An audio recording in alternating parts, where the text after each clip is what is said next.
What's up guys? Welcome back sa aking YouTube channel. So kung bago ka dito guys, sa aking channel gusto nyong matuto regarding coins at banknotes, click nyo na guys yung subscribe button at notification bell para updated po kayo sa mga videos na i-upload ko.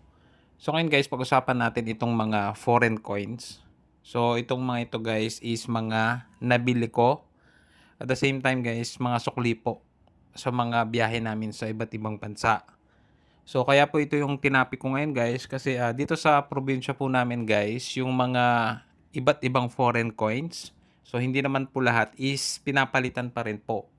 So kung may mga naipon kayo guys sa mga OFW po diyan at syempre yung mga coins guys, normally kasi hindi na napapalitan yan sa mga money changer. So dito sa Pampanga, may area po dito na na ah puwedeng magpapalit ng mga coins tsaka banknotes po, galing sa ibang bansa. So, depende na lang po 'yan sa nagtitingin po ng mga barya tsaka mga perang papel. So, hindi po naman lahat is, pinapalitan nila. Mostly po mga, bansa po na kilala like Hong Kong, Saudi, ayan yung mga ganyan po.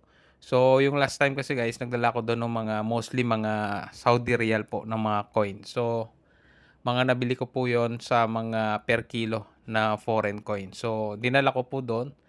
Same sa mga ganitong mga foreign banknotes. So, sa mga banknotes din syempre, pili lang din po. So, hindi naman din kakaunti yung mga binibili. So, marami rin silang sakop na bansa guys, pero siyempre meron din silang specific. So, hindi nila gaanong binibili yung mga galing sa mga Africa, mga ganyan, tsaka sa mga hindi gaanong kilalang lugar.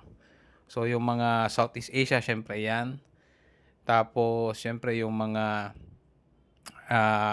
sa Middle East, 'yan yung mga Saudi Riyal, mga, dinar, mga ganyan po 'no. So, check nyo na lang guys sa mga area po ninyo kung meron kayong mga ganong parang area 'no, sa province na nagpapalit ng mga foreign coins tsaka banknotes. So, dito po kasi sa amin merong gano'n.